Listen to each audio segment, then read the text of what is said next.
has your experience shaped who you are, and how will the journey you're currently on affect you? Well, for me, I will actually tell you right now. In middle school, I learned a lot, actually, from bullying. I was constantly bullied verbally. Everyone thought I was a weirdo, but it's kind of true, and I accept it now. But I was also physically bullied. I was tripped down the steps forcefully 3 times, so I can tell you, rolling is a good idea whenever you're tripped down the stairs. It's a good plan.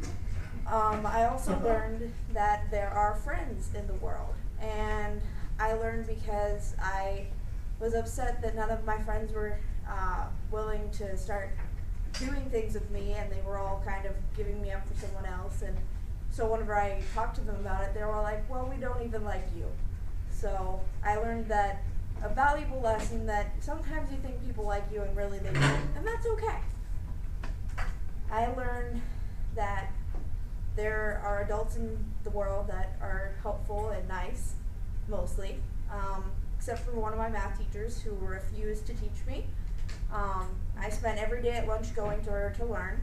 I still failed, and I am unashamed to say that I only passed because I learned a lot from another girl, and she helped me out. She's over there. I'm not going to say her name. She basically saved my life in math class by teaching me whenever the teacher would not. The principal said maybe I just wasn't good at math. I was consistently getting D's, which for me is like I get home and I get smacked type of grades. Like, I can't handle getting D's, that's bad. And then I got a new teacher the next year. Her name is Miss McCourt. Miss McCourt is my saving grace. I love that woman. I know that might be a little strange. Everyone says, oh, she's so nitpicky, whatever. For me, it worked out great. I got really good grades with her. She taught the way I like to learn. It was fantastic. So, shout out to Miss McCourt. Love you lots. Hearts. I also learned that because of my grandmothers, both of them died in 2008. This is my grandma Dini, and this is her and I sitting together in a chair. And she was my favorite. I wasn't hers, but that was okay. She hated everyone, but she was a nice young lady, to a degree, if you got past all the yelling. There's my grandma Dini, and then she had 7 children, so I have a big family. And then this is my Nana, which is my mom's mom. I didn't, like, for my grandma Dini, I went to California to take care of her, but for my Nana, I didn't really do a lot with. Like, I still went to Maryland to see her, and we used to do kid stuff together because I was little and she was blind, so we would do things like make beads, and I would help dye her hair and all this other stuff that you would not really think of being fun, but for me as a kid it was definitely fun. And because of whenever they both died in 2008, and because of my time at school, I went to therapy. And I was clinically diagnosed with depression and anxiety. So I'm sure all of you know what that's like. Someone here has to know someone who has one of these things. It's really not a good time, but it all works out in the end.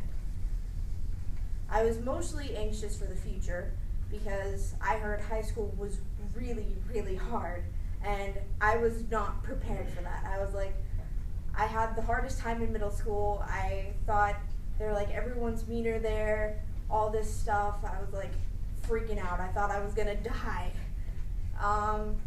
I was also really anxious about losing other family members.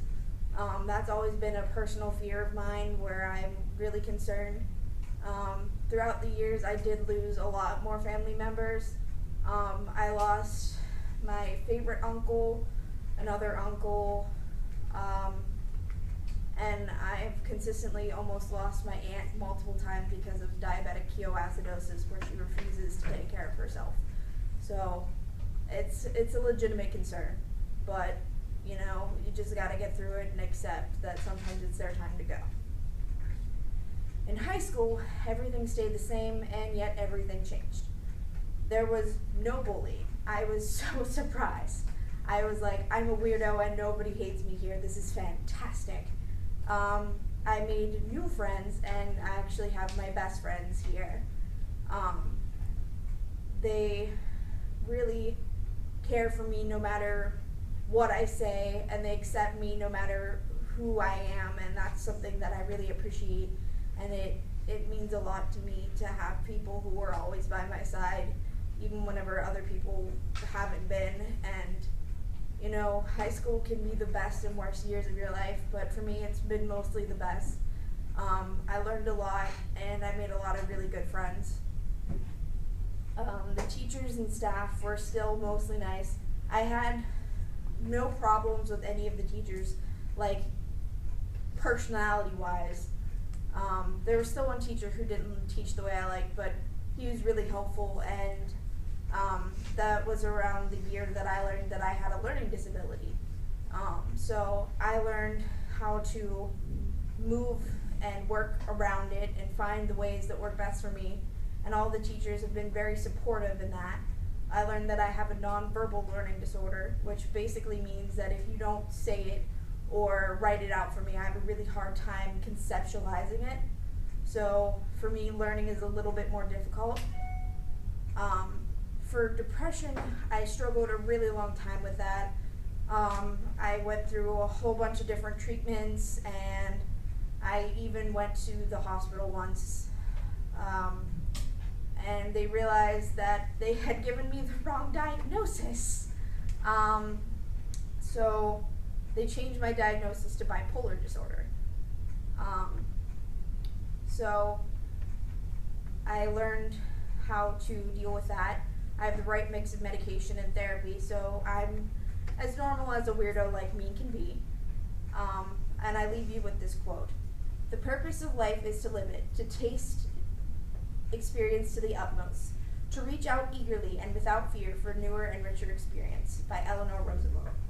I learned to value the continuity and be excited for change because it's most likely to be for your good. Thank you so much.